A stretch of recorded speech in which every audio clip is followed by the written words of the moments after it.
నెల్లూరు జిల్లా కోవూరు నియోజకవర్గం కోవూరు మండలం లక్ష్మీనగర్లో గల వెంకటేశ్వర స్వామి దేవస్థానం నందు వెంకటేశ్వర స్వామి లడ్డూ పవిత్రతను తిరుమల విశిష్టతను దెబ్బతీసే విధంగా వ్యవహరిస్తున్న ముఖ్యమంత్రి చంద్రబాబు నాయుడు చేసిన తప్పుడు వ్యాఖ్యలను ఖండిస్తూ కోవూరు మాజీ శాసనసభ్యులు నల్లపరెడ్డి ప్రసన్న కుమార్ రెడ్డి వెంకటేశ్వర స్వామి సన్నిధిలో ప్రత్యేక పూజ చేయడం జరిగింది.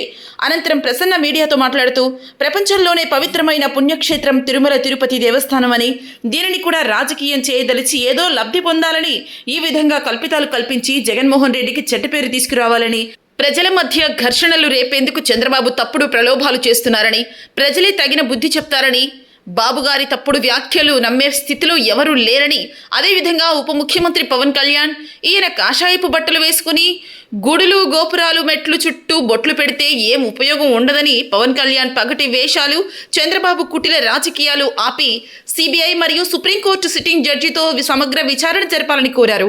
ఈ కార్యక్రమంలో కోవూరు నియోజకవర్గ వైసీపీ కార్యకర్తలు, ప్రజాప్రతినిధులు, అభిమానులు తదితరులు అధిక సంఖ్యలో పాల్గొన్నారు. తిరుమల తిరుపతిని ముఖ్యమంత్రి చంద్రబాబు నాయుడు అనడం జరిగింది.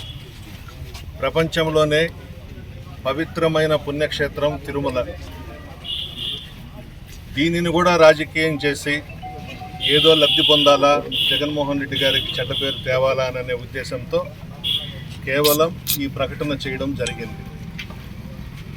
చెప్పిన వాగ్దానాలు ఏవి కూడా నెరవేర్చకుండా సూపర్ 6 పేరుతో అధికారంలోకి వచ్చి ప్రజలను మోసం చేసి ప్రజలని డైవర్ట్ చేసేందుకు ఇటువంటివన్నీ తీసుకొస్తున్నాడు. ప్రతి నెల ఒక్కొక్క సబ్జెక్టు తీసుకొచ్చి చంద్రబాబు నాయుడు గారు చేస్తున్నారు. ప్రధానమంత్రి మోడీ గారు జోక్యం చేసుకోవాలి.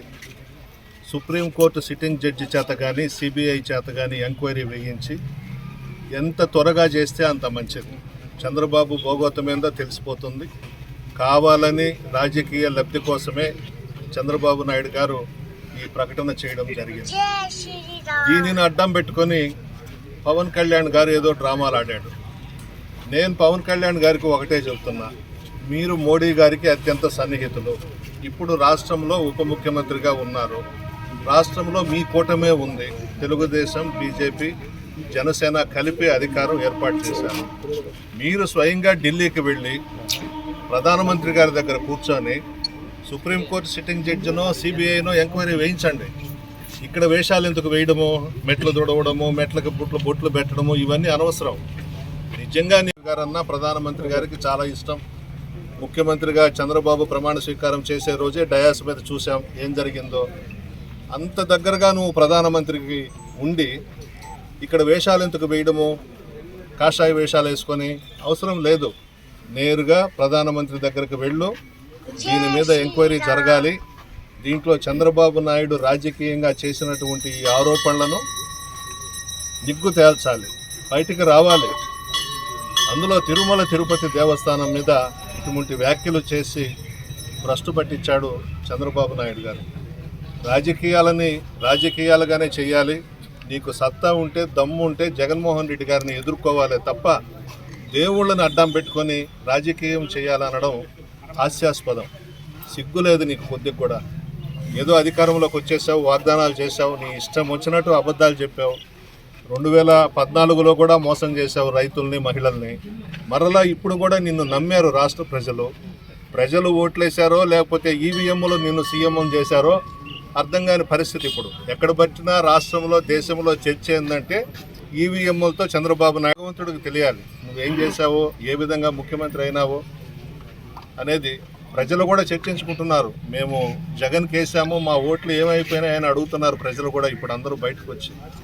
ఇటువంటి సమయంలో మీరు చేసినటువంటి వాగ్దానాలను పక్కన పెట్టి అవి ప్రజలు చర్చించుకోకుండా ప్రజలను డైవర్ట్ చేసేదానికి ఇటువంటి ఆరోపణలు చేయడం మంచిదా చంద్రబాబు నాయుడు గారు అని అడుగుతామన్నాను నేను. పవన్ కళ్యాణ్ గారు దీనికి ముందుకు రావాలి, ఢిల్లీకి వెళ్ళాలి, ప్రైమ్ మినిస్టర్ గారి దగ్గర కూర్చొని వెంటనే ఎంక్వైరీకి ఆదేశాలు ఇప్పిస్తే పవన్ కళ్యాణ్ గారికి కూడా మంచి పేరు వస్తుంది. ఆయన చిత్తశుద్ధి ఏందో, ఆయన నిజాయితీ ఏందో కూడా ప్రజలు గమనిస్తారు. అంతే తప్ప చంద్రబాబు మాట్లాడడం, ఈయన డ్రామాలు వేషాలు వేయడం, ప్రజలేమో అమాయకులు కాదు కదా. ఇప్పటికైనా తిరుమల తిరుపతి దేవస్థానం పవిత్రతను కాపాడాల్సిన బాధ్యత అందరి మీద ఉంది. ప్రధానమంత్రి గారు జోక్యం చేసుకోవాలి. రాజకీయాలు పక్కన పెట్టండి. ఎవ్వరూ చెయ్యని ఆరోపణ